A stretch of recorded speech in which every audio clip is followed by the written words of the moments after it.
Hey everybody, my name is Lester Martin and I am from Starburst. I'm a developer advocate here. And what does that mean? It means I get to show you cool demos and help you get going with Starburst and Trino and other fun, cool technologies. So I'm going to jump on in and as I mentioned, you got my name. Here's some contact information. If you're looking for me later, I would say if anything, just take that email address at the bottom, devrel @starburst.io. That'll hit myself and a few other folks. If you have some kind of big question, especially today, because while I have a lab that you're welcome to execute along with me, I'm going to go pretty fast because I'm going to do a presentation first and then jump into it. So if you're planning on doing the hands-on lab, feel free to go ahead and kind of start getting started. You'll have to have a Starburst Galaxy account. The lab guy will show you how to set that up because some of those steps I'll kind of go over pretty quick. Yeah, and there's other information if you want to reach out to me directly. The lab guide is in the materials somewhere around where you have docs and QA and chat and all that good stuff. There's probably a section that says docs right next to the chat. If you can't find it, put us a message out there in the chat. It just says lab guide. We have Clara in the background. She's going to assist and all that good stuff. If you got any problems, if you're trying to reach me and I don't seem to notice your comment, it's critically important that we can't wait to the end. Just do something in all caps or say, hey, this is urgent. Please stop. And we'll jump on into that. There'll be a recording of this that we'll send you an email to. If you have to leave right now because you got a problem, we'll still send it to you. And the lab guide will also be referenced in there that I'll be working from. All right, let's jump on into it. Two parts. One part is you get to the obligatory kind of slides. Let me talk about Trino and Starburst and all this good stuff. And then absolutely I'll work through those labs, the lab that we talked about, set of labs that we talked about letting you have. So there's our rough agenda. Getting to know us, the query engine itself, how we interoperate with a variety of data lakes via our connectors and our catalogs. And definitely we'll talk about open data Lakehouse, talk about Iceberg a little bit about data products, and then we'll show you all that stuff. So that means there's probably some dense slides in here. Some I'll go through in pretty good detail, and some I'll mention a few things and just turn the page. So if you have any questions, again, just slow us down. And if you want, while I'm you might see me peeking over, I am trying to peek at the chat occasionally. If you want to shout out where you're from, what part of this big wide world you're at, I am from Atlanta, Georgia. I'll let Clara type where she's from. It's very exciting up there in the heat. We were just talking about locations and heat and summer and all that good stuff. So shout out if you're summer, or if you're anybody in the southern half. I'll be in Australia next week for 2 weeks. I have lots of friends in South America. I'd love to hear about you guys because I know it's winter. It's always kind of confusing when I think about it. All right, so history of Trino. The history of Trino started before Trino, and Trino is the engine that Starburst is built on top, the open source engine, just to set the context. You heard the story. You either lived it or heard it. Data got so big that the data systems that folks had simply couldn't scale up to the questions that mainly the World Wide Web and the usage of and the number of pages and all that brought. And that really kind of drove us to, you couldn't scale or you couldn't afford to scale if the solution would work for you.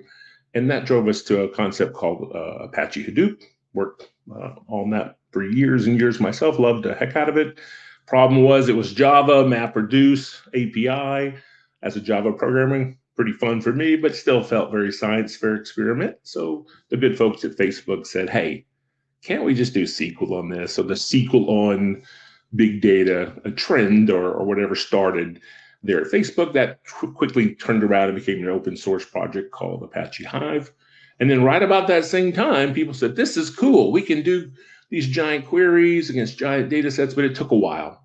And it really took a while because there was a lot of resiliency and fallback and whatever that built into Hive. So no matter what, queries would finish, even if they were day-long queries or 2-day-long queries and stuff. So the folks at also at Facebook created a framework called Presto.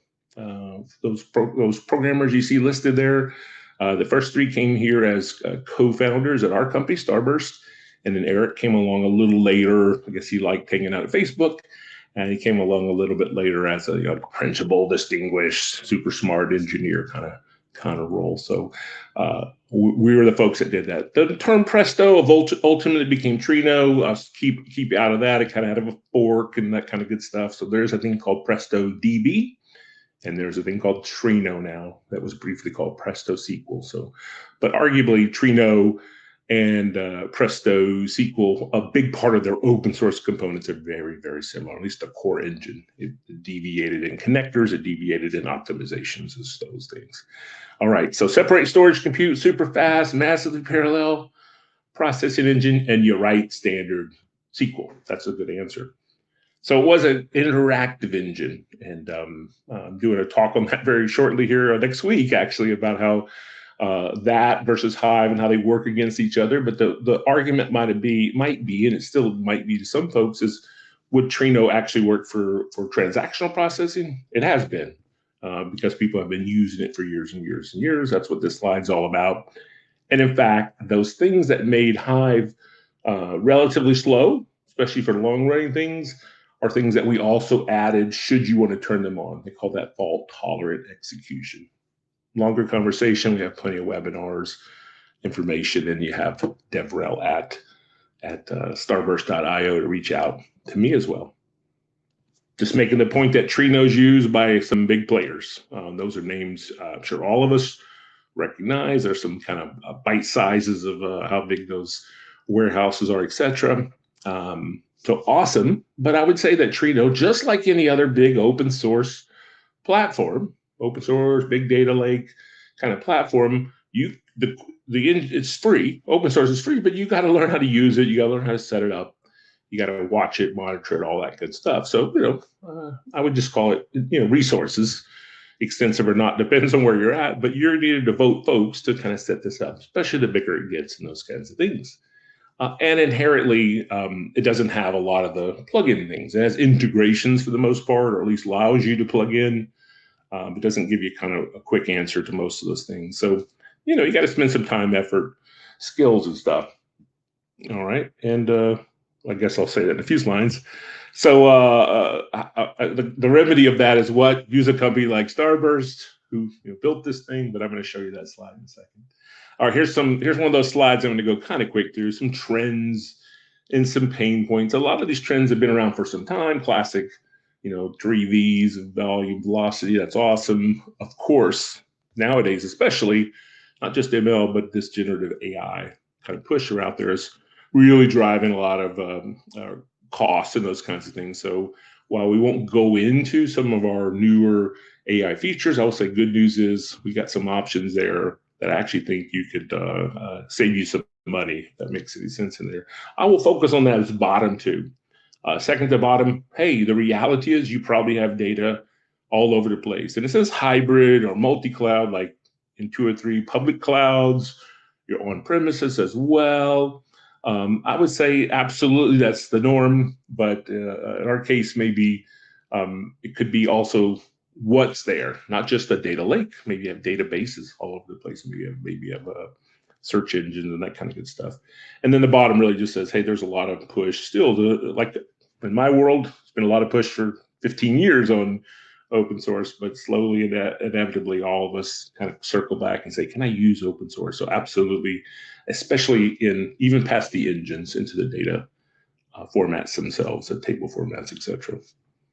And there you go. You need that open source engine that we're talking about over there, but you have these other concepts we're concerned about there. We concerned heavily about this best engine for Iceberg. We want to make sure this is the place to bring it, those workloads.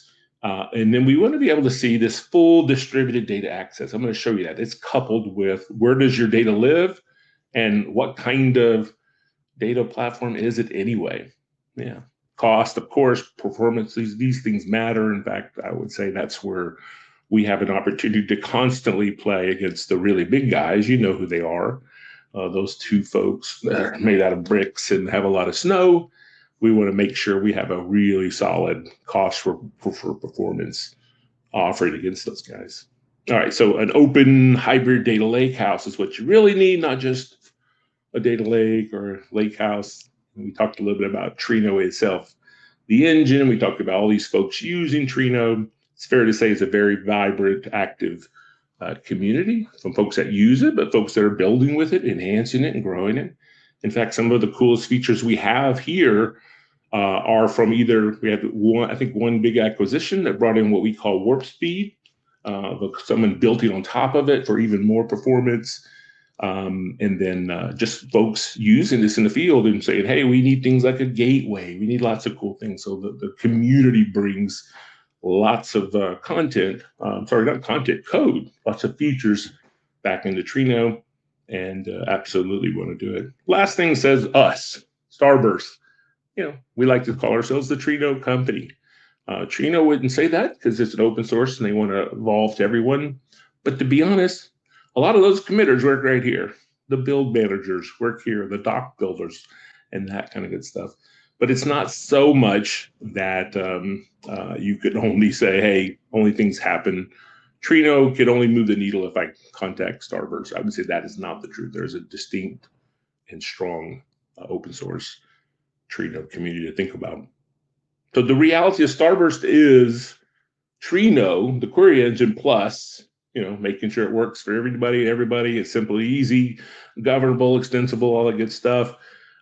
It connects not just at the enterprise platform to things like authentication and authorization and logging and monitoring systems, but it absolutely takes forward the fact that Trino has a data connector integration as part of its solution and has quite a few connectors. We'll show you some of those in a second, and then we go beyond those. Sometimes we enhance those for extra performance or something, or we build new ones that maybe we decided not to put into open source.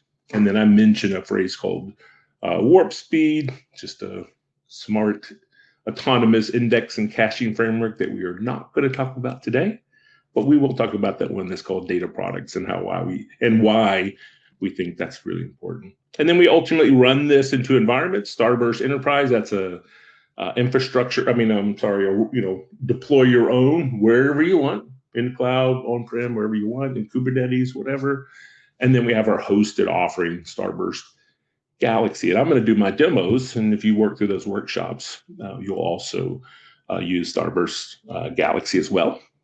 In fact, I use it every day, even when I wasn't working here. I used it. All right, we're in lots of vendor sheets, of course.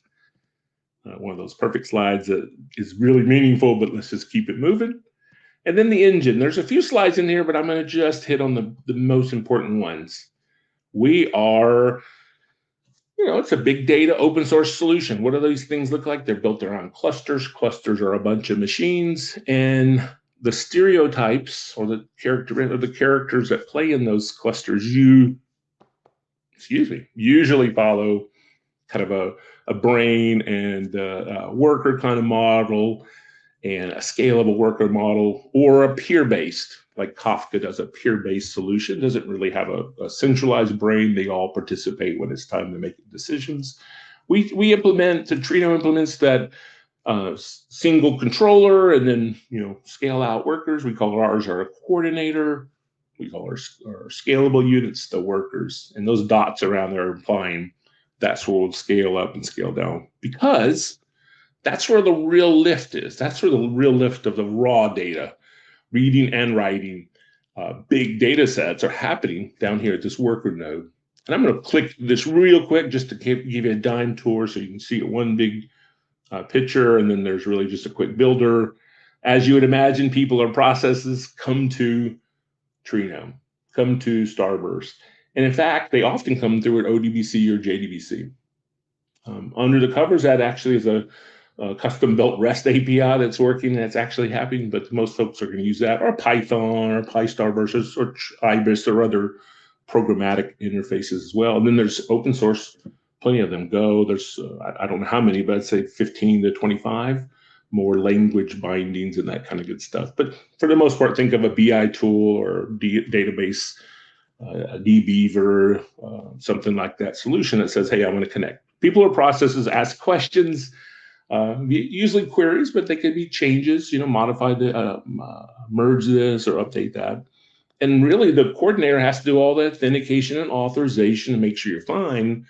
But what it has to do after that, it says, okay, I need to build a plan, a query plan, just like a database does. This is a SQL engine. Doesn't have a, for sure, everything must be stored in a certain way. It has options. By default, it loves the data lake, loves object stores. Like I said, it has to figure out what to do, so it has to ask for metadata. And metadata depends on the data source itself. If it's like an Oracle, likely we're going to go straight to that system. If it's a data lake, we're likely going to hit some kind of, historically, we've all called those meta stores. Nowadays, with Iceberg, we're using the phrase catalog. So I'm going to have to be mindful because we already used the word catalog to mean something else. So we can have a catalog that has a configurable catalog, but I'm going to call it metadata for a meta store for a moment. All right, so it figures out what has to be done, builds a query plan or a directed acyclic graph, sends that down to the workers, and the worker processes do all those heavy lifting to figure out the answer set or just say, I'm done, do the work. And then we'll quickly communicate back to the coordinator and say, here you go. So that person or process doesn't know all this. It just knows make that JDBC connection and off and running. All right. Connectors and catalogs.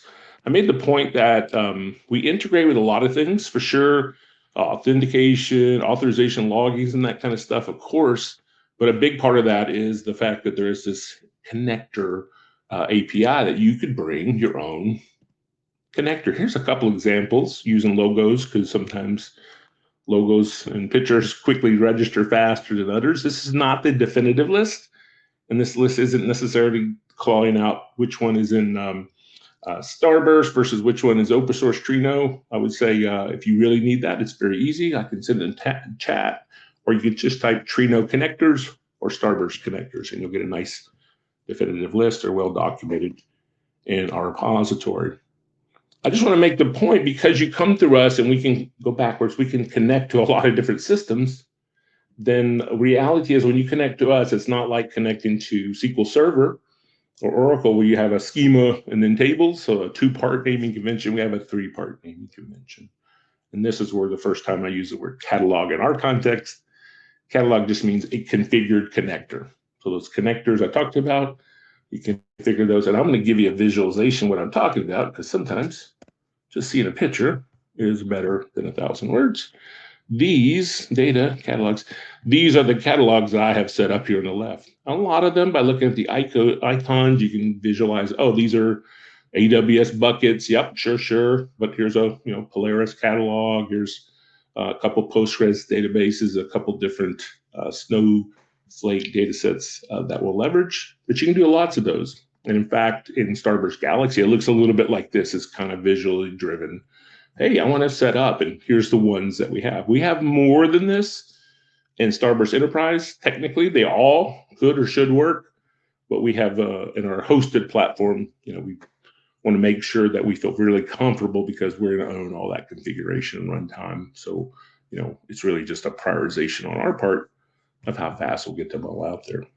All right, so catalogs. Catalogs have taxi zone lookups. Catalogs have schemas like taxi zones, and taxi zones have objects like tables, zone lookup. And we'll see this exact table in our demo here in a few minutes. That's neat. You can connect all those things. You have to know about this student.instructor.nation. You need to know about the 3-part naming convention. That's really not a big deal for your processes, because we already kind of usually hard code the full qualification here. But as a human, it might mean you need to do something like you'd see here. You might need to use a use command or use your pull down to select things and that kind of stuff. So you see a bunch of catalogs. But why have those? What's the value of having? The answer's on the screen. What's the value of having a bunch of catalogs? I am just expanding my window here. Okay, making sure my chats don't disappear. And one of the easiest ones to visualize is think of us as the data virtualization technology. Don't think of us as a real simple, boring, simple, always just pass through. We are a query engine, a SQL query engine or a compute engine. We do have statistics, metadata that we gather. We do build a directed acyclic graph. We do run things in a distributed system. But the benefit here, one benefit is, configure your clients one time, configure them to Trino, and then let Trino have the configurations to 10, 20, 40, 100 data sources or data systems. And then, of course, apply security, all that good stuff in one place. That's a beautiful thing. Could you do it without us? You could, but there's some valuable benefits there. What's another benefit you couldn't do if you didn't do this is query federation, which is a fancy phrase for I could write a join statement, and in my join, I can connect, more than one table from more than one of those distributed systems, those other data systems out there. So the example, it says I'll do a join of some S3 data with some MySQL database data, but you could also join the MongoDB and Elasticsearch search engine. You could build a query across all four of those data sets. And while I don't want to run through this good old-fashioned sequence diagram, the point is that you don't have to, as a user, go find all those other systems. You can write a query that makes sense. This is just a little snippet here. Write a query that makes a lot of sense, issue it to Starburst. Let Starburst, before it starts fetching data, because we don't want to unintelligently or non-intelligently in an intellectual way. Oh, good questions are coming in. In an intelligent way, we want to make sure we're only going to ask for just enough, and that could mean things like dynamic filtering, where we actually have to work on one of the data sets first to maybe build an in clause or something, then send it to the next, and so on and so forth. But ultimately, it means people write a query, we give them results, and we'll take care the rest there. Someone asked the question, Starburst Enterprise is supposed to have access to Amazon Workspace to keep up with hands-on Starburst Enterprise. Mohammed, well, let's catch up afterwards. That's a partner conversation. And I know it used to be we did that for partners of ours. We gave them access to a partner AWS environment we have set up for your Starburst Enterprise deployments. So you're welcome to reach out to me afterwards. Everyone has devrel@starburst.io, but you also have my personal email address right now, verbally, lester.martin@starburstdata.com. I think it works for Starburst.io too. Starburstdata.com. Good question, Mohammed. All right, let's see if we can get to the demos, because we've been at it for 22 minutes, and I definitely want to make it around 30 minutes tops, because I know how fun presentations are fun, but sometimes seeing stuff is a whole lot more fun. So what else we got here? Let's just talk briefly about the data lake, the data lakehouse, the Icehouse, that good stuff. We talked about Iceberg. I'm sorry, we talked about Hadoop. We didn't go into all the reasons why it was a good thing, but ultimately it was scale and price to do ludicrously large kind of questions and conversations. But the flip of that is based on the individual architecture that I was using, there were some consequences to doing that. We think of the data lake, at least here, we think of that as Hive, Apache Hive, that good old classic Hive and Hadoop. Doesn't mean it has to only work on something like a Cloudera data platform or something. That's an open source framework, can work all over the place. But then we think about this term, and it's kind of overloaded in industry, lakehouse, a data lakehouse. Really, what we want to say is it's those benefits of a separation of storage and compute and all that good stuff, different kind of data sets and data types or data types. But could we do that even better? Performance and scalability, can we do it better from governance, all that good stuff? But ultimately, I think, and I don't see it listed there. I didn't see it listed there. It's probably, if I'm finding it, I would say another value is it's saying it casually. It says we're going to use cool index and caching type things, but we're also going to use modern table formats. Modern table formats are boiled down mostly to three frameworks out there: Iceberg, Delta Lake, and Hootie. Theoretically, there are others. There's even a hybrid one called Apache X or Table X, X Table, whatever it's called. But Hive is a table format. It's just how it's keeping track of things. Those table formats give us true insert, update, delete, merge statements, or update, delete, merge statements. Insert always work just fine with transactional controls, true ACID-based transaction. Somewhat limited, single table, single statement day, but I know definitely in Iceberg there's some work underway that'll get us past that, but I think it'll be an iceberg to iceberg only, 2 or 3 tables. All right, so Iceberg, what I keep mentioning for some reason, it's the modern table format that we personally love to death, but we love all of them. We work our whole Trino and Starburst whole big kind of argument is about optionality. Where you want to run it, where is your data, and then when I get to where your data is, what kind of data is it? Is it a database? Is it a data lake? Is it JSON? Is it Iceberg? Is it Hive? What is it? We want to kind of work on that activity. So Iceberg you hear a lot about. I have several other webinars, lots of blog posts, tutorials and stuff that if you can't find, reach out to me and I'll be glad to get you going. But Iceberg is arguably, arguably it's the leader right now, and it should be the leader to come. It took a few years to kind of get to that level of adoption by everyone, but I feel like it's definitely top tier at this point. Delta Lake is still very powerful, especially folks that have spent a lot of time in maybe Databricks kind of world, and we'll work just fine with that. We'll work just fine with Unity Catalog, all that good stuff. All right, so the Open Data Lakehouse, regardless of when or where or why, it's built on commodity storage. It's built on file formats that I didn't go into.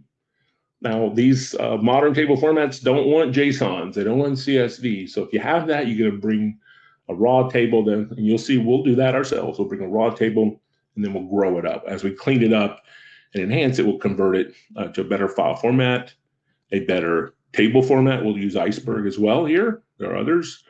You need a compute engine, Trino, Spark, Hadoop, Hive. There are other ones out there beyond those 3, but those are 3 that everyone seems to know. And then ultimately, we want to make sure not only do we work on that kind of optimized, favored nation status of data, we want to make sure we can talk to whatever kind of data you have. So that's a critically important with us. Use those connectors, pull them in, govern them, access them, log them, all that good stuff, and let you federate. Again, join across all those data sets.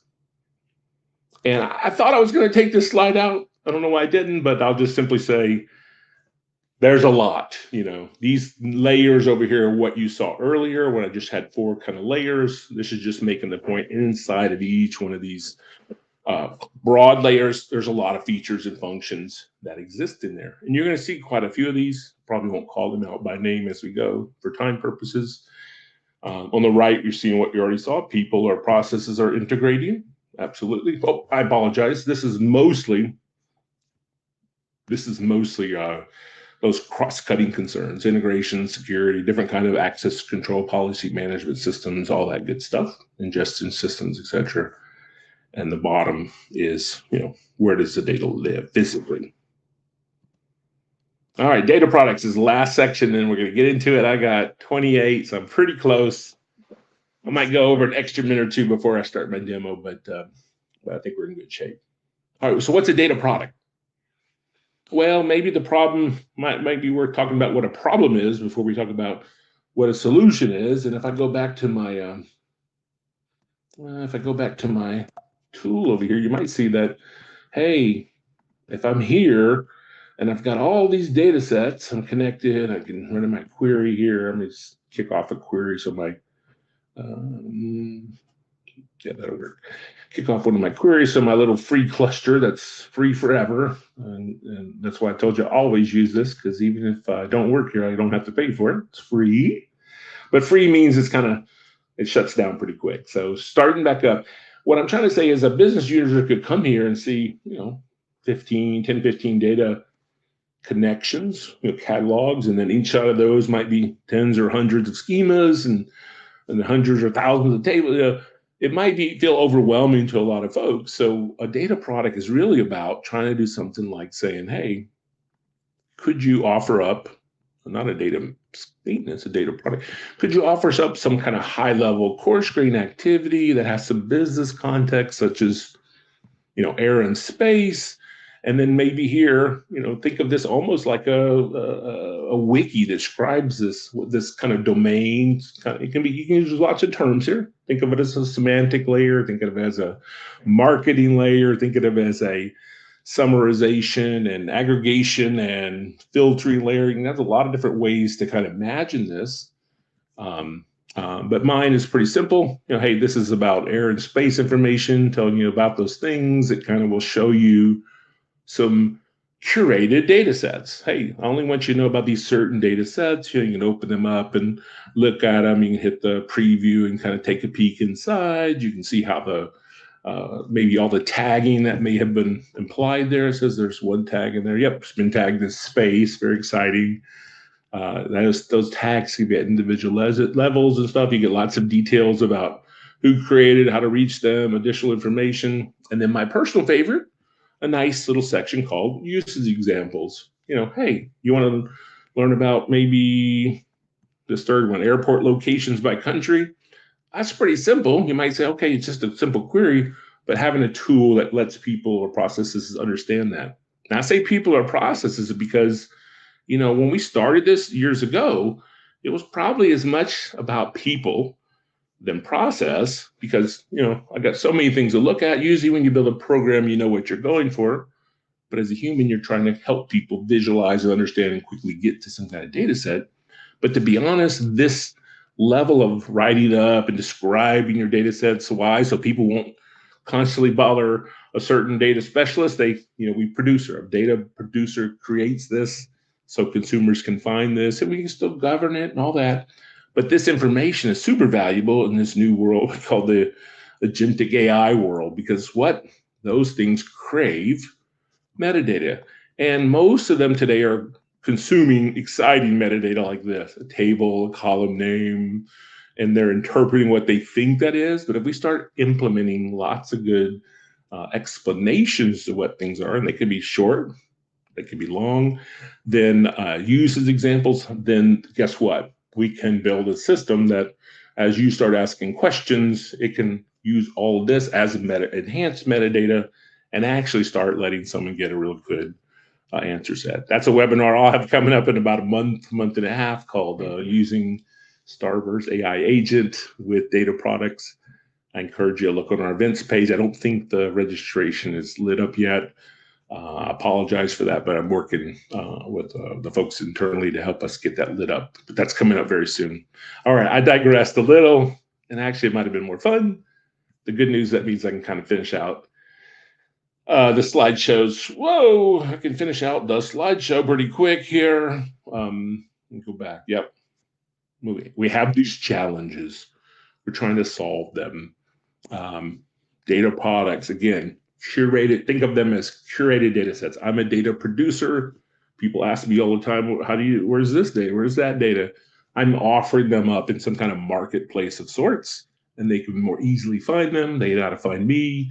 I showed you in Starburst Galaxy. I would say our Starburst Enterprise product is much more mature. It has all kinds of discussion threads, classic liking, bookmarking, ratings, all that kind of stuff. A lot more social than you just saw there. Those will come back into Galaxy at some point as we really rectify, making sure not only is our core engine the same in both of these, but our feature above and beyond feature sets really feel so ubiquitous that you don't even know if you're on Enterprise or Galaxy, Starburst Enterprise and Starburst Galaxy. Yep, there you go. Data products are made up of, we use the word curated data sets, but data sets that make some sense to humans. Yeah, tables, views, materialized views. That metadata likely is what I just showed, more than just column names, column types. Bring as much context, as much tagging, as much as, and we'll definitely reference all the lineage. I'll try to show you that in the demo, that you have data lineage, of course, as you'd expect, when, where, why, etc. And then lastly, access patterns is a lot of that is about authorization and governance and those kinds of things. But I think part of access patterns is that community aspect and that usage examples, and again, more and more metadata. I think of usage examples really as metadata. All right, I want to finish this. I got two slides, right? All right, let's see if there's anything really making a big deal about it. I guess the main thing says, don't get hung up about getting a data product perfect. Get a data product out there. I've been in those shoes a lot in my life, where you're just a person that somehow everyone calls you, and you're given the same. You're probably spending an hour or three a day helping people with find the right tables, find the right queries. Data products are beautiful for that. Gets you out of the, if you like that, good for you. But the better answer is to share that, use a data product, produce all that good stuff, and then let those things themselves be valuable. People can get their job done. Like I said, use cases even show how you can query them even further. And then I mentioned a little bit about that social aspect of it as well. It starts to put we have different hats. We have producers and consumers of data, and likely a lot of us are producers and consumers. All right, someone wrote a quick question. I'm going to come back to that one next. Oh, it's Mohammed again. I'm going to grab that one, Mohammed, right before I start the demo. And I think I talked a lot about this already. I will say again, if you are interested in data products and you already have an account team, talk to them. They'll be more than glad to give you a really rich demo, or reach out to me and I can give you some things I know I've recorded and put out there. I just would say again that I probably should even rethink my demo. I don't want to jump products, but Starburst Enterprise, it is much more mature, just more features. It works just perfectly fine in Galaxy, but there's just more features in our Starburst Enterprise product that make it more compelling to me. And maybe I shouldn't or shouldn't say, but we are working on what we call cross cluster data products.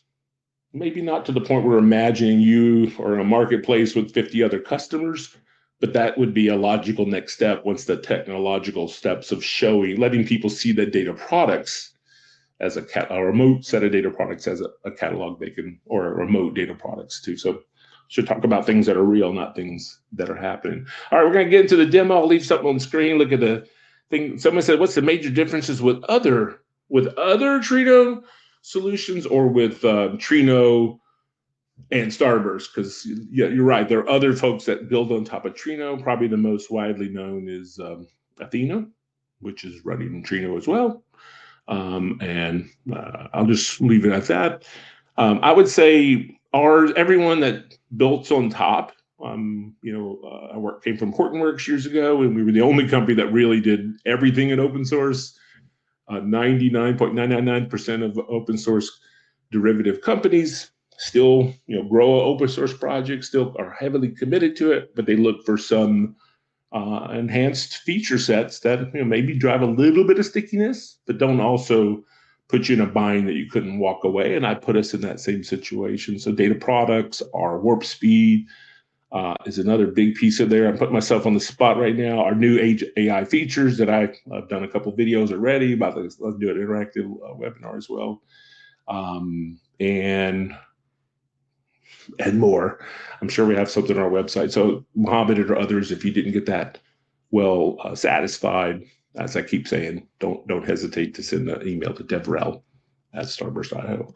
Okay, so what are we going to do? Hopefully some folks are still out there and interested. We are going to do, I'm going to do some lab exercises. You have, as I mentioned, in the system there, you should be able to find this doc. It should say lab guide. It should be under a section. Mine, it says chat, docs, Q&A. So under docs, it just says lab guide. And I think it says click here to open. If you click here to open it, it will open something like that. Starburst 101 hands-on lab. And if you scroll down, you'll see it's about a 50-page doc. I think it's 51 pages. It's 51 pages because it's very verbose. It's telling you step by step by step by step by step. And if I go through all the steps one by one, do it from scratch, I won't finish an hour. You could maybe do it in an hour if you were going really fast. If you're going to do it, I'll give yourself a little time, or maybe a series of, give yourself 30 minutes and do it yourself and see what start and then stop and come back. And or just sit back for a little bit and know this is here. Maybe follow along with it in the doc as I go along, and know that this video will also be replayable after this, and in case you get stuck or wonder why this is there. But watching me maybe will allow you to, decide which are the most interesting parts if you don't want to devote enough time to do it all top to bottom. But it is a hands-on lab guide that you're welcome to use.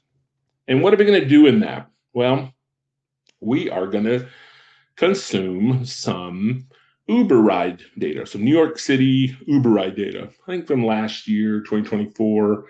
And we're going to say someone has already landed those raw data sets out there on AWS S3. And that's where we start at. And what we're going to do with that is we're going to say, okay, cool. I don't have any tables or anything. Let's see if Starburst has a fancy tool called, well, we'll see in a minute. What is it called? Schema. Well, I'll tell you the name of it. I can't remember. Schema Discovery. Yeah. Schema Discovery's tool that says, go look at some data and see if I can build some tables for it. So we'll do that. We'll build our classic kind of medallion raw data sets out of that. Untouched, as received, maybe right, maybe wrong, maybe valid, maybe not. And then what are we going to do with that? We're going to enhance it. We're going to build what we call, often people call a silver layer.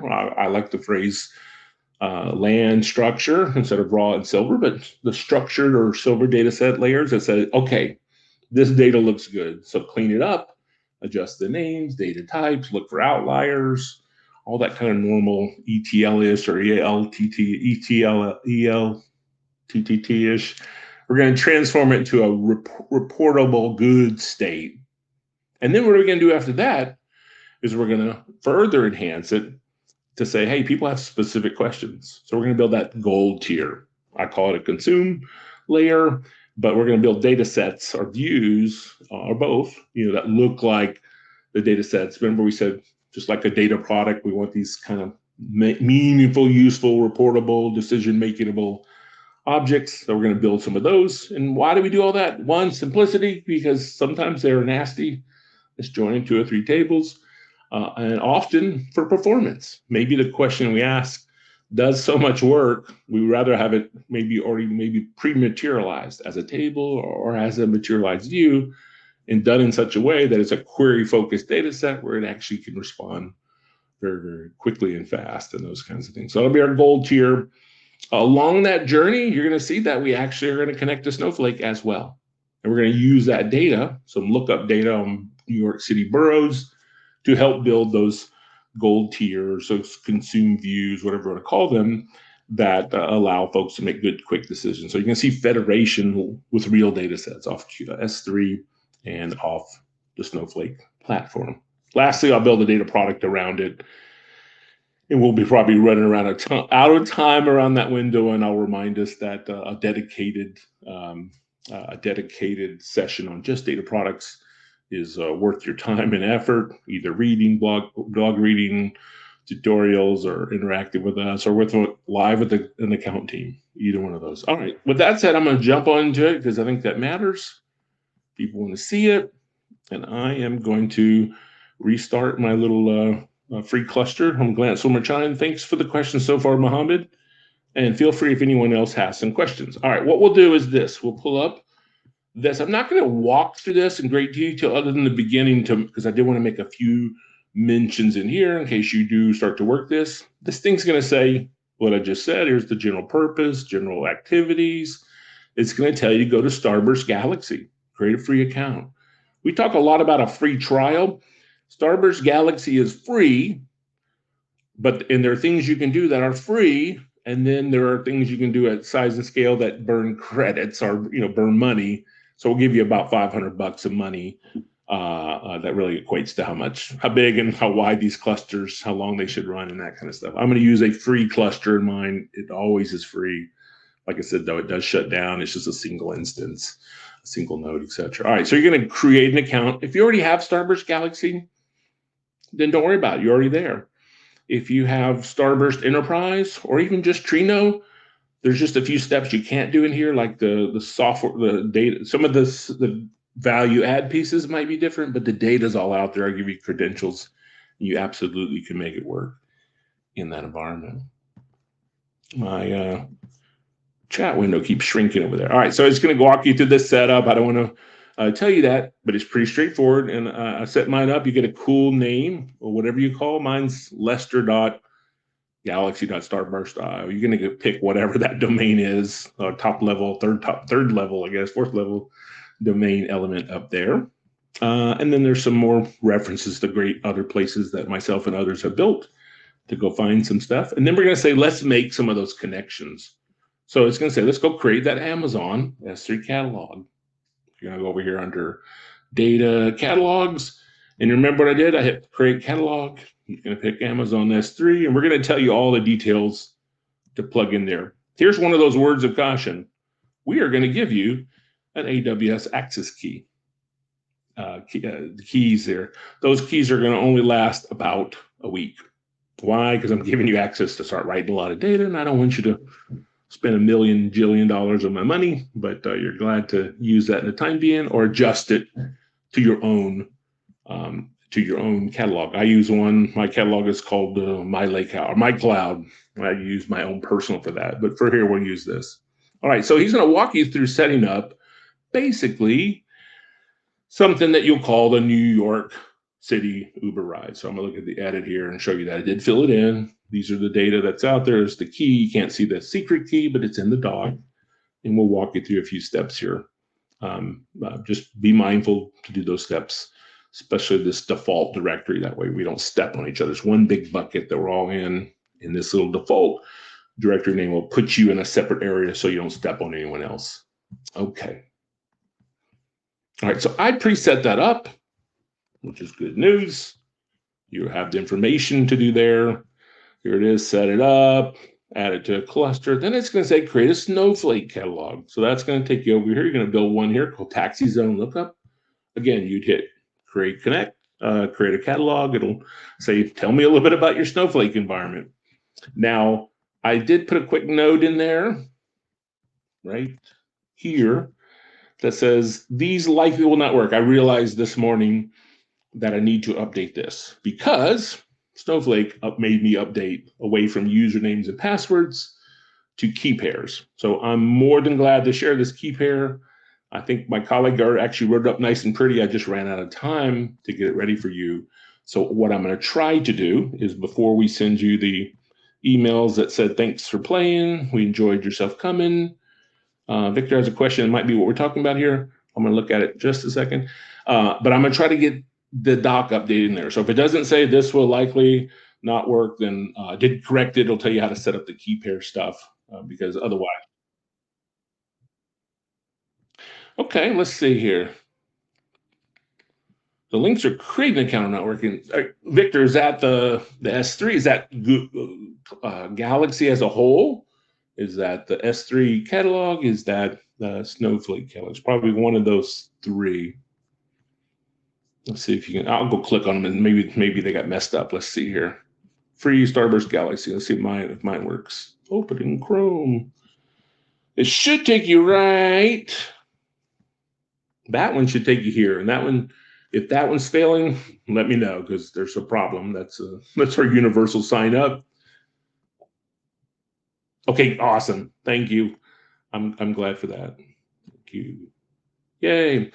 So Victor, again, remind you when you hit the Snowflake one, you're my first victim down here, way down on page whatever, part 2, this one right here on page 11. You can try this, but I'm 99% sure it's going to fail setting this part up. The good news is you can do 95% of lab without this table. We need that toward the end. And there are a few different ways I can get you going. The most appropriate one is for me to give you the updated connection details. And like I said, I'm going to try to do that with the end. But if you do get that email and I don't get it in time, and you're working in the lab, send Devrel this goes for everyone, Devrel at starburst.io. And I'll make sure you have that doc. They'll be the same situation. Those credentials will only be good for so long. We try to rotate those after a webinar just so we don't give, free access to the world forever. All right. All that has happened, I hope. And we will hopefully find my window that has all my stuff in it. There we go. And voila, it's still there. And then ultimately, he's going to help you set up a new cluster and all that. You can use the one that's already there, but just, like follow directions. It'll get you there. And I want to keep this thing alive. So I'm going to push my button one more time to keep this thing running. All right, once we did all that, then What are we going to do? This is just setup. All right, you're done being an administrator. You've set up your cluster. I promise you that is one of the quickest ways to get a Trino cluster up and running. Because, in fact, logging in, we'll already have a cluster. It's called trial, or I think it says free dash cluster, like mine is called. And it already has a few data sets, a few catalogs pre-configured. So actually, it's nothing more than a sign up. It's connecting to those additional data sources and or building one or more clusters that are more interesting to you: size, scope, characteristics, abilities, that kind of stuff. All right, so what do we want to do? I mentioned that there's some data out there on S3. So what we're going to do, I'm going to stop probably looking at the lab guide so much, because I kind of know it a little bit here. And I'm going to say, hey, what do we end up doing now? We end up going to our catalogs list. We go find that catalog we just set up, New York City Uber rides. And if we look at that, there's only a couple schemas: info, schema, system. These are just kind of reporting things. There's not a lot going on there yet because we didn't go create anything. But what we're going to run is a thing called schema discovery. We're going to say, hey, I happen to know the location of something. So I'm going to point you to this bucket. It's all in the lab guide. This bucket and year, month. And I'm going to say, put that somewhere. Now, this is a schema that you want the data, the files that it finds to build tables that relate to it. I'm going to use the word discover schema because I want to keep with all the instructions in there, but you might have a better name. It could exist. If it doesn't exist, I'll create it. I'm going to say just do everything. The data is not gigantic. It could do like normal. It would probably normally, if you had petabytes of data, you just say, hey, do some sampling. And ultimately, it said, cool, I found something that I could create. I can create a table called year, month, it looks like, and there's actually pre-partitioned. If you know about data lake partition, it noticed all those folders and said, is that what you're thinking? I'm going to say, yeah, that's what I'm thinking. Create those tables. And after I create those tables, it's going to say, give me a second. Let me go do that for you. And it shouldn't take very long. Hopefully, we'll be right back and all that good stuff. And it did. It said, hey, I did this. I ran basically this. So I created a schema called discover schema because it noticed I didn't have one. It used that location that it found. Close that. It created a table. It's called, very exciting, year, month, because the folder is called year, month. So if you don't like it, you have to come back and do an alter and all that good stuff. But ultimately, that's what you created. It found these fields. And in typical, finding data sets out there, so especially like this, it says, hey, look, it's CSV. It wasn't JSON, so I don't really know data types. Generally speaking, a rough rule of thumb is, unless you know a lot about the validity of the data, just make it strings or varchars so we can come back and start to interrogate it. So it built that. It built a Hive external table, pointed that. It noticed it had a header row, all that good stuff. And thankfully it had a header row because that's where those nice fields came up with it, because it will probably call them like field 1, field 2, field 3, if not. And then lastly, it said, hey, you know what? Because there are some metadata, some partitions already there, so force it to kind of look at it and capture and update those partitions. If you don't know what a partition is, hang around to the end. We'll talk about it either in a 1 minute or a half an hour version. All right, so we ran this thing. That said, let's go see if we actually ran anything. So I'm going to switch back to my query editor. And let's see, cleanup test, smoke test. Here we go. I'm going to run this query. While I'm running it, I'll show it to you. There we go. New York City rides on the left. It created a schema called discover schema, and there's my table, year, month. And, if I said there's some data in it, nothing too fancy, right? Picked up here, went to this location, all that kind of good stuff. I could actually even say, sometimes we inherit tables. People didn't tell us how they created them. So run a show create table. And there you go. You actually built the DDL you need if you need to reproduce this or capture it for the first time. I'm just verifying that, yep, that's exactly what it built. And probably what we want to do now is say, hey, that was, we're validating it, the bronze layer. Here's another example. Whoops, schema must be specified. Yeah, I don't know what I did there. Let's do this one. Yeah, I don't know why I snuck this in there because that was up there. I just run a quick query on it. It says, hey, tell me the years and the months. So as I I guess it's January through February. January. Okay, maybe the data got updated. I didn't know that. It's a little more current than I thought it was. I thought it was 24. Oh, 2015. Okay. I thought it said 2025. So the data is really old, but just because it was easier to get a hold of. But those are those 6 months that we talked about a little bit earlier. Okay, we have our raw data set. So if you remember this picture right here, we've done this. We built a raw or landing zone within a very exciting table called year month. That's it. You might have hundreds or thousands, but chances are, what the truth is, you don't have to necessarily do a lot of cleansing and cleaning. That data is something. It's queryable. Now we want to go ahead and say, hey, look, let's build or use a schema that we'd like to house the silver tables or the structured tables. So I went ahead and just created one. See if it refreshes that quick or not. Loading. There we go. I created one called demo. There's nothing in there. Create a schema. Now, remember I said you can use a bunch of different ways. You can use the use commands. They are 2 parts. Catalog schema. There it is, catalog schema. All right, I'm going to build a silver layer. Now, let me move down here. This just says, it was a mental note for me to say, run it in case I haven't been talking to keep my cluster alive, my little 1-node cluster. I went ahead and built a new table. It's going to be called ride pickups. And I didn't turn all of my alerts off. Good for me. Everyone to hear about my carpet stuff, huh? Let's pause alerts for the rest of the day, and let's put this thing on silent mode before my wife until this evening. Yeah, we don't need to watch Lester's personal pop-up. Sorry about that. So we're going to create a table called ride pickups. These names probably look a lot like the names we saw up there, but we might have cleaned them up. We definitely can clean up the data types. This is where I want to house my structured data. Did some thinking. Normally you start looking at it if it's new data sets for the first time, look at it, ask lots of questions. I've done all that. I said, that's the table I want to do. And then as I mentioned, the data that's coming in was a CSV. So I'm going to actually set this one up of a table format called Iceberg, Apache Iceberg that I mentioned. It's going to use a file format called Apache Parquet. The access keys do work, Victor, for S3. Good. Thank you for validating that. It's going to be the Snowflake one. I'm just replying to the chat. The Snowflake one is going to have a problem. But again, you can do most of the steps without the Snowflake table. That's just toward the very end. Okay. And I've defined partitioning and that kind of stuff. All right. So what is it going to say? I'm going to kick this off like everything else, run it, and then discuss it afterwards. I'm going to say, hey, what is my transformation, enrichments, cleanup, standardization, all that job look like? It looks like this to me. The data is already in really good shape on line 72 through 77, I guess it says. It says select from that year month table. And I just did some casting. Everything fit. How do I know it fit? Because I did the work ahead of time as a data engineer, as a data cleanser or whatever. But that could be substantial work if it's a brand new data set you never used.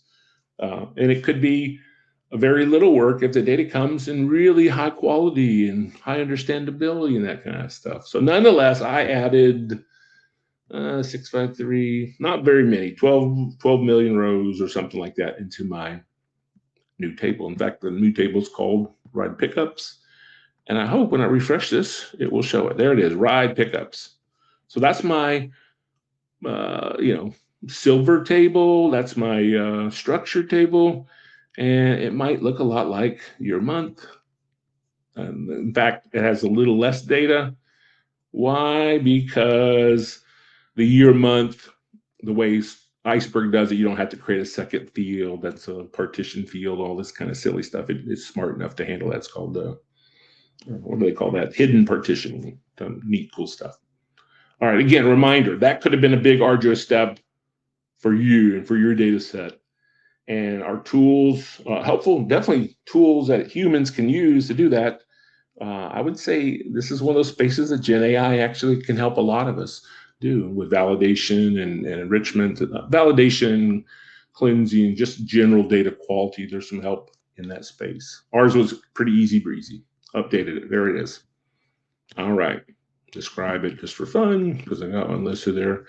I'll run 2 more quick questions and make a point that it didn't go into a lot. One thing that's pretty cool about Iceberg is that it has this stuff called enhanced metadata or metadata tables. And really what I want to make the point is it has this thing, and they all have this. Delta Lake has this too. They have some kind of version. Every time I change the data or even the structure, I'm getting a new version of the table. For most of us, that doesn't mean anything. It's really there so transactioning can work. So it uses an optimistic lock that says, hey, I'm trying to change the data, but here's where it started from. I started from this version. Is it going to work? Is it going to be appropriate, compatible, and all that good stuff? So it's there inherently to help with transactioning, but it gives us two cool features. We can actually run what they call time travel queries. We can say, hey, run me that query, but add as of this particular snapshot. So if we know the version numbers, we can go back to there. Probably more of a data engineer kind of mindset. As a regular human, we might want to just use a timestamp as of how much time ago, an hour ago, a week ago, a day ago, those kinds of things. So we can do time travel queries, pretty cool stuff. And because they are version, they are really version. We can roll back to a prior version. And I do a lot of information and stuff published on this. It's not a copy forward, it's a go back to that point in time. So that even those other, 1, 2, 3, 4, 5 exist. You're at 5, you want to roll back to 3. Okay, you're at 3 now, but 4 and 5 are still around. Should you want to keep working off those or move back to that? So it has some pretty cool features that, we do multiple other places. If you want to really kind of come and learn more about that, we're more than glad to help you in that space. Okay, so I said, what about, wrote here, what about some Snowflake lookup data? Well, here's where sometimes it's going to cause you pain. I ran this table down here. This is my Snowflake catalog. And in the Snowflake catalog, as I mentioned, there's one called taxi zones. There's the taxi zones, borough and zone. New York City boroughs belong to which zone? So there are 256 boroughs, it says here. Sounds like a lot. Oh, well, maybe not. Queens. I guess there are combinations of maybe Queens can be in different zones. Yeah, I didn't create all this. My point was I'm already doing data virtualization. I'm seeing another data platform out there. And then I kind of ask myself, is that bronze data or silver data? It could be whatever it is. In my case, the person that set that up already said, hey, this is perfect data. So great, it's silver. It meant a lot to me. So to me, this is a silver data set that I didn't have to create. And that's a cool thing about Trino and about Starburst. Go find the data where it already exists and where it already lives. You can definitely do more than that. You can move data if you need to or want to for a lot of different reasons, but we don't start with Trino by nature, Starburst by a kind of corporate mindset of optionality. We are not believers that it has to be perfect or never run. The reality is the world is a little messy. That's why we need a hybrid, location and hybrid type of data source model that supports true data virtualization and true data true query federation. All right, Lester rambled. Show an example. All right, let's join it. Let's do a join of those silver level ride pickups with that Snowflake lookup zone. And what am I really doing? I'm grabbing a couple fields. P is the pick rides. L is the zone lookup. And I'm just adding basically the borough and the zone to some rides and threw a data, 1 or 2 fields off that I didn't care anymore. Tell me about this ride. When did it get picked up? Where did it get picked up? Take that location ID and backfill, convert that to borough and zone. Probably not the most exciting query federation, but I think it's pretty exciting. I joined data sets that lived in Snowflake with some S3 data. That's pretty cool to me. Could it be more elaborate? Absolutely. Yeah, Victor hit my problem. He said, hey, can't let you do this because we don't want you to use usernames and passwords anymore. And then y'all might remember Snowflake got in a big problem a couple years ago with the big, whatever they want to call it, issue with their authentication. And then they really started pushing alternative methods. For humans, that's usually multi-factor. For processes, and think of Trino and Starburst as a process talking to Snowflake. Probably the answer is keys, just like AWS and others use as well. So I need to update those notes and get them out there, because I know at least Victor's working on those steps. He wants to work the lab. So thanks, Victor. I know somebody's working it. All right, so let's do this. Let's build. With that in mind, I'm going to go ahead and run this. I'm going to build not a materialized view. I'm going to build a table that is what? It is, in essence, this query that I just federated. I think I jazzed it up a teeny bit more, added some weekdays and months by parsing the pickup date and stuff. Maybe I don't even, yeah, there we go. I left the date in there, but went ahead and did some intelligence to it. Why? Because people might want to do some grouping by weekdays or months or those kinds of stuff. Could I make that a materialized view? Could I make it a view? Sure. In my example, I chose to just make it a rigorous table. Now, I also chose to put that stuff in the same schema demo. So I got my rides pickup and my rides by zone. Now, again, these are choices for my demo. Just to keep it simple, that demo named catalog is my silver and gold objects all together. That may or may not make perfect sense for you, but it makes sense to not have a big discussion about it. And if I run just a quick look into that better table, the table that really has, again, we're keeping it simple. We broke basically these two fields in there. We joined it first to get the zones and boroughs, and then we also took the date and realized, hey, that date's a Tuesday, it's in March. Again, I'm going to make some group eyes work on this. I'll make it run a little bit faster. Won't have to do any conversions or anything. All right, so what are some of those questions that people might ask? Well, they might ask, kick it off and look at it. They might ask us to say, hey, or they might ask themselves, what's the most popular weekday by borough? So this used, if you haven't used common table expressions, that's what that is. It's a lot like a sub-select turned around and put at the top of the query instead of buried inside the query. If you haven't used, as we call them, CTEs, I encourage you to check them out. They're pretty cool, and they make your SQL a little bit more easy to understand, and they should not, and every query engine shouldn't be affecting performance based on doing it as a subquery. They'll definitely enhance readability. All right, so that said, what to do, there's only going to be 7 areas of below, because we grouped by, is that right? We did it most, yeah. We want to know for Sunday, which borough has the most rides? Well, it was Queens. There we go. And then Saturday, Friday, Sunday, Saturday. Oh, taking a deep breath. What am I showing you here? Did I have a limit by? Oh, I'm awake. We did a little bit more in the query. We did a thing called a window. If you're familiar with what windowing is, if not, again, lots of materials. Reach out to me. I'll help you find it. And then within those windows, we did a rank that says, hey, of that, looking at partition by borough, so Queens, and then how many, and then taking how many rides that happened in Queens, which one had the most by day of week, and then for that we said for the borough, I only want the most popular one, if that makes any sense. So Brooklyn, the most popular of the days of weeks for Brooklyn was Saturday with 408,000 rides, or so on and so forth. Again, I don't want to make this a SQL class or conversation. You have this SQL. I'm more glad to explain it to you if you have other stuff in there. But this is an example of something someone might run. And it was running off of our rides by zone. So one might say, well, if rides by zone was gold, then this is just a query.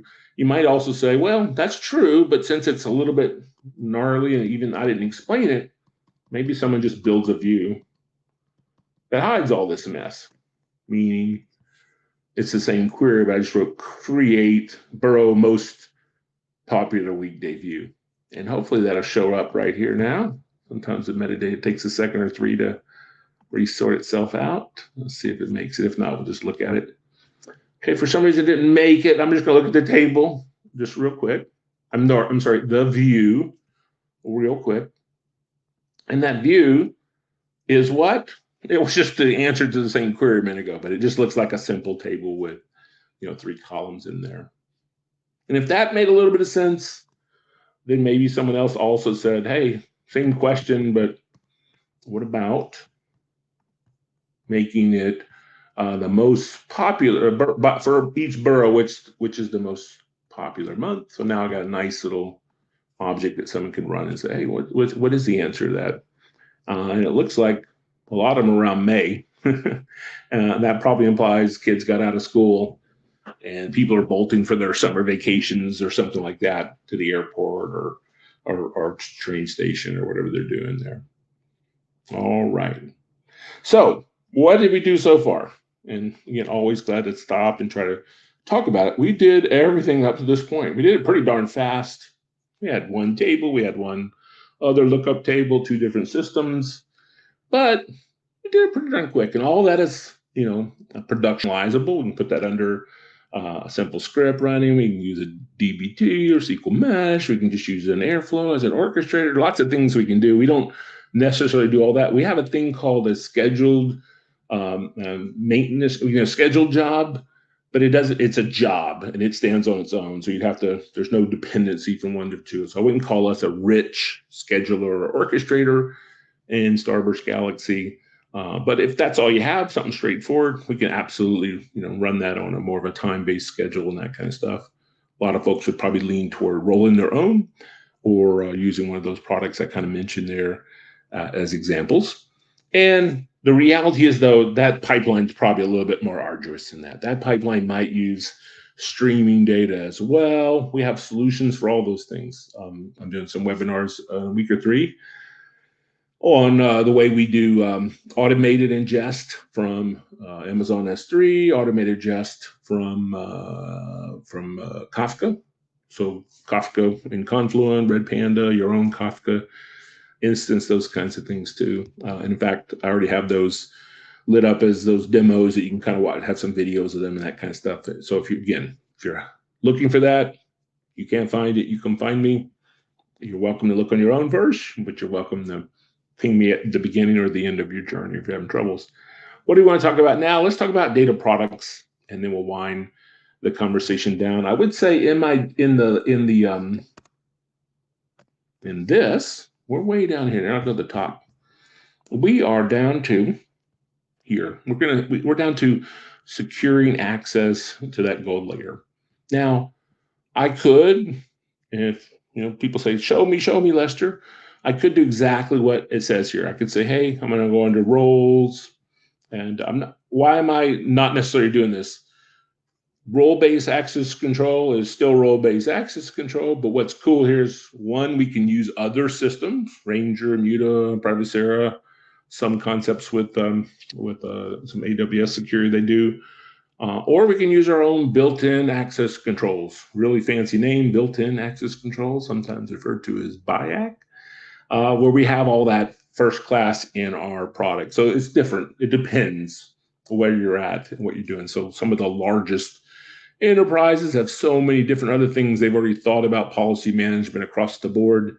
So we want to integrate with a policy, big, comprehensive policy manager server for everybody. Then we have plenty of folks that are, 5 or 10-year-old companies that say, cool, you'll do that. We've been managing it independently at Oracle, at Teradata, you'll do that for us? Yeah, we'll be glad to do that for you.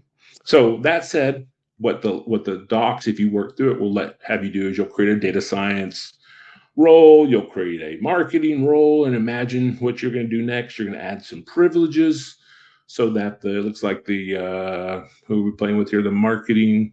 One of the roles, probably the marketing, we're letting them see those two views that we set up earlier, the year, month. Oh, I'm sorry. Which one are we playing with? Marketing. We're going to let marketing see quite a bit, believe it or not. And we're going to let data science see pretty much everything. So we're going to let their data scientists do stuff. And then we're just going to toggle around. He can, show you how to add your current user to both of those roles and show you how to, without creating a second role, you can, show it to you right here. And if you use RUI, then you can toggle between the kind of entry point role that you want to be. And of course, what are you going to do? One's going to see more, one's going to see less, and that kind of stuff. And it's vibrant, it's useful, it's valuable. I'm not suggesting that, but it's also Good, you have that too, right? Yeah, good, we have that too. What we also have, after you set all that up, let's see if we mentioned about it. Here we go. Here's the errors and all that good stuff. We have it later in the doc. We also have concepts in Starburst Galaxy, not quite in Starburst Enterprise yet, of a thing that you might also know about called ABAC, attribute-based access controls. And what do attribute-based access controls do? Well, that means you can use attributes such as, in our case, the only one we implement today is a tag-based attribute model. It means you can go into our GUI and you can assign tags at certain elements, either a column, table, a schema, a whole catalog, that kind of stuff, whichever level of granularity. And a good example is something like PII. I found a social security number. I found a phone number. And you can let the system, you can do it by hand, or you can let our AI agent kind of rip through it yourself and say, hey, here's what I found. You want to take a look at it and improve this or not? So we can kind of help someone start doing some pre-tagging. I think we only look for PII today. So if you're building your own tags for your own, special way you want to classify things, obviously we don't know that because we don't have a way publicly yet to say, bring me a rule set. I would say that that's a feature that will eventually there because that's how PII works. And the more work we do with LLMs, the more opportunity it just becomes organic anyway. It just finds things and says, I think this might be this. So you can apply tags, pretty easy stuff when they're applied. Then you can go in there in those roles and say, hey, you can say this role can use, I'm saying it differently. You can use those tags as part of your policies. So you can say, hey, for anything tagged PII, let's not let the marketing people look at it. For the PI or for employee information, not let anyone but the HR team look at that information. So pretty cool stuff. The lab doesn't necessarily go through ABAC here. We have lots of one or two tutorials on that, etc. But I did want to take a minute and say that's what we do have in that space. Okay, the lab's going to say what next, Lester? It's going to say let's do some data products. And I'm going to do all this with you. I won't do it as fancy as it does. I'll try to remember to do it all, but it's going to start saying, going to show off our searching tools and that kind of stuff to find things. But ultimately, we're going to say, hey, elevate that up, etc. And so let's just do it. All right. So what they're saying is, what if I went to catalogs? Oh, anywhere there should be a search box. What if I start typing burrow? Burrow, B-R, how do you spell burrow? Yep, that way. It's just, like you'd expect, a universal kind of search tool looking around. Victor cannot see schema discovery tab on the catalog page. Let's look at that real quick, Victor. So you're here, you're not under query editor, right? You're under data catalogs, right? And then under data catalogs, you found your, what do we call it? New York City Uberize. And then when you're there, you should be able to, you have a tab, but it's probably empty. There's probably nothing in here the first time, but once you're in there, there should be a run discovery button. Yes, no tab. Do you have the others, metrics and qualities and query history? And if so, are you in a role on the top that says account admin? That's another quick thing to check. The tab should be there, and it could be maybe it's also a reactive other situation. Maybe if you just find a way to give yourself as much space you have, and if we don't see it, we'll have to hang around the end and try to debug it with you there. Your account admin role. Yeah, I would just minimize everything and see if, it's weird that you don't see it. It is a GA feature, been that way for a long time. So I'm going to work with you at the end. You know what I would do, Victor, because you're going to get an answer for long? Hit this button in the lower right-hand corner. It's going to open up a question, and you're going to say, chat with support, and you're going to just type the question. I can't see, I'm doing a lab with Lester Martin, and I can't see the schema discovery tab. And somebody will talk to you. A human will talk to you pretty quick here. If you don't mind trying that, give me a chance to talk about the inherent built-in support bot. Used to not be a support bot, used to be a human always, but there you go. And thank you, Victor, for letting me push you off to keep marching forward. All right, so we were going to look for things like burrows, and say, hey, there are lots of places of burrows. All this is going to let you filter it down. All the normal features you expect in a search kind of characteristics, show me tags, only products, data sets, owners, all that good stuff. Ultimately, what we're really trying to say is, hey, I probably, we're ultimately going to get to, let me just click around. We're trying to find where are we at. Well, here we go. Here we're at this particular place, Borough, most popular weekday view. It's in a domain called, schema called demo. It's in a catalog called New York City Aruba Rides. We could have got there by drilling down under catalogs. If we know where we're going, we can always get there. While I'm here, I'll just mention a few of those things. You want to add some of those tags, you hit the manage tag. There we go. There we go. There's a tag called this, that, and the other. Where's my this? There we go. Add the this, that, this, and the that, and the other tag. This, that, and another tag. Yay. So those tags are there. They're referenceable. They'll be percolated up and down in the catalog view or even the data product view, which we're going to do in a second. I thought since we're talking about tabs, we can mention these real quick here. Probably the coolest one, there's data quality. We can set up data quality jobs, all kinds of neat stuff. But I'll just have fun and look at the lineage one for a second. Here we are, data, most popular weekday view. What is it? That's what it looks like. Where did it come from? Well, it came, back on this date. On Galaxy, Lester Martin ran that. This is pretty.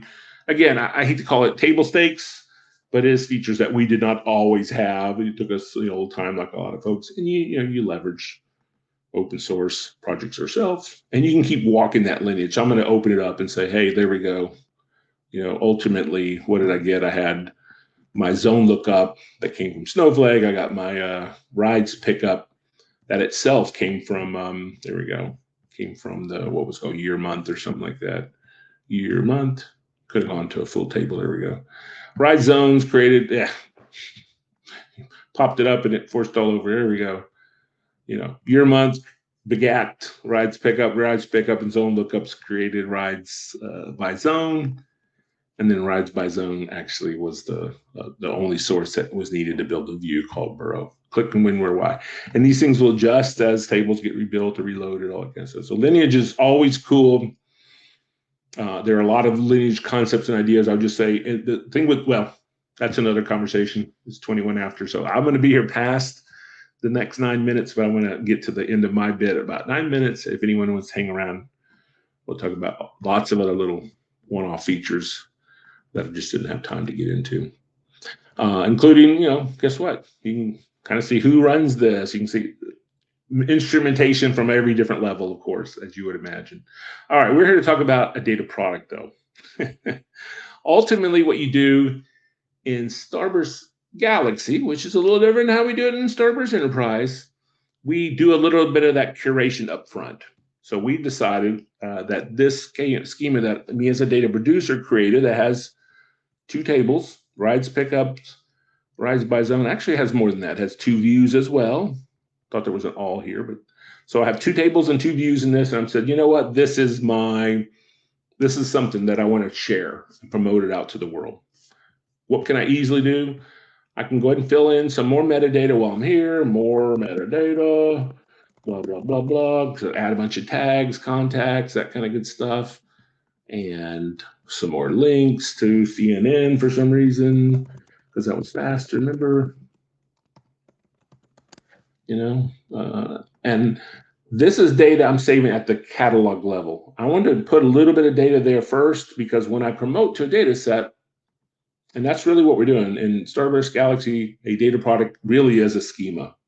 And it's the same thing in Enterprise. It's just how we get there is a little different. In Enterprise, we go create usually a blank data product, coarse grained term, right? Hey, and this one we kind of promote. So I'm going to say, yeah, bring all forward that metadata. And then I'm going to pick the name of it. What's this thing going to be called? It's going to be called it's going to be called Uber analysis. There we go. Uber analysis. And all this information, the summaries, the names, all that stuff are actually going to show up in the search and all that kind of good stuff. Brought forward what we had and kind of tell it, hey, by default, maybe for the previews especially, or any running, pick a preferred cluster or default cluster. Contacts already got Lester. You can preview it and stuff. But ultimately, I'm going to promote it. Why did I want to take a minute to promote it? Because I want to make sure you get that when you go find a list of data products, this is actually going to use permissioning too. You can lock who can even see a data product, but generally speaking, you offer up data products pretty loosely grained, pretty uncontrolled, because, or at least to potential audiences, you don't actually have to let them see the data sets. Seeing the data product is all this metadata about it. Seeing the actual data sets in the data product will still require you to have true permission. Everything needs permissions, but open it up here. Why? Because there are people in your organization that maybe need Uber analysis that you didn't know yet, and they didn't know yet. They found it. Thanks, Victor. I'm glad you did that. Yes, I hope we said that in the docs. I know it's never, when someone says it's listed in there, but I think it is listed in there. Turn those two toggles on. So yeah, back to my point about it's 50 pages because I want to make sure you do every tiny step, and those are easy to step over. So I lit this up. Again, it's very unexciting because I didn't decorate it. I'll look at my flight and air and space one again in the middle. There we go. Those are those different data sets. Can we peek into a preview of that? Absolutely. Could we do further tags, see what's in there, compare and contrast? Sure. And again, could we come over here now as that data owner and start describing, a scenario, and what is the name, what's that really mean? And then ultimately a set of bit of SQL here. Usually we'll go figure that out and then come publish it here. Let's see if I can select there we go. It probably doesn't even force it to be valid. Let's think it. Yeah, there we go. There's crap. But I'm trying to show the point that this kind of thing. Now, that said, the one I offered up already ahead of time, in addition to the Fred one, is the air and space. And this is only in mine. This is only in Lester's. Yours will have no data products. You'll have to create your own. But I think this is a little bit better, quicker example of what we're talking about here. And just know that in Starburst Enterprise, if you're that kind of customer, there's actually another level. They call them data domains. So they have domains. Then domains have data products. Data product is still pretty coarse-grained phrase. It's a bit of a subject matter. And data sets live inside of data products, and data sets really are tables and views and materialized views, right? That's really what they are. And then ultimately, when someone wants to use this, the good or the bad news is, I'm going to show it from two perspectives. I'll go and say, just query that data. Well, I'm in my tool. So what is it going to do? It's going to say, hey, go there. Well, where did it go? It just went to, a place. It's in my cloud aviation. That's the name of my catalog and my schema. That said show query table. What did I push? Query data. Okay. Let me try it over here. Query astronauts. Or go to astronauts. There should be a query button. I didn't enable the query. What I was trying to show, what is it really going to do in our tool? And it's going to take you to the query editor. Why am I making a big deal about that is this.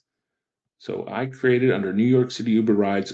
If you remember, I got 3 more minutes. I'm exactly where I want to be. If you remember, I created a schema called demo, and that schema still exists. So someone that could care less about data products can keep doing what they have been doing. But someone that cares about data products, they have a different kind of name. So we kind of created a different icon that says this data product is really the schema. Why do we do all that? Because we don't want to invent anything for access. We don't want to invent anything for governance and security. We want all that to work exactly like it's always worked. We just want to have a way to promote and elevate curated data sets for humans and for processes to find what they're looking for, and to make the data producer's life a little easier too, and get the people looking at the same data sets and that's the space went through there. Fran, thanks for hanging out. I know it's 28 after my time here, so I'm going to say I've pretty much made it to where I was hoping to go. I'm going to stop talking and to see if there's any questions that I can try to answer. I'll even scroll back through the comments there. Thank you for those that have to take off. As I said, we'll get this video up. Either way, you're going to get the PDF of the lab guide mailed to you. If it says in there, this might not work and it doesn't have a key value pair for Snowflake, ping me right away and say, what? Wait, what? You said you're going to give us that. I definitely know Victor wants to get a hold of it, so I'll work on it for Victor for sure. All right, other questions or comments before we depart for the day? Let's see, lineage. Victor got his stuff here. So this is a part where hopefully we'll cut if there's no other questions, we'll cut out my rambling at the end of the video, or not. Maybe it'll be funny. All right, there we go. I see a lot of questions that Victor had that we sorted through to a point, and then Mohammed ones as well earlier. Okay, we'll give it another 10 seconds or so. So if you got a long question, type hold on. You're welcome, Victor. And like I said, if you got a big question, say hold on. But if not, we'll go ahead and shut down today's webinar. Thanks again. On behalf of everybody, and the welcome message will show you how to sign up for free as well, not just buried down in that lab. I'll give you a quick link as well. All right, thank you, everybody. Have a great day.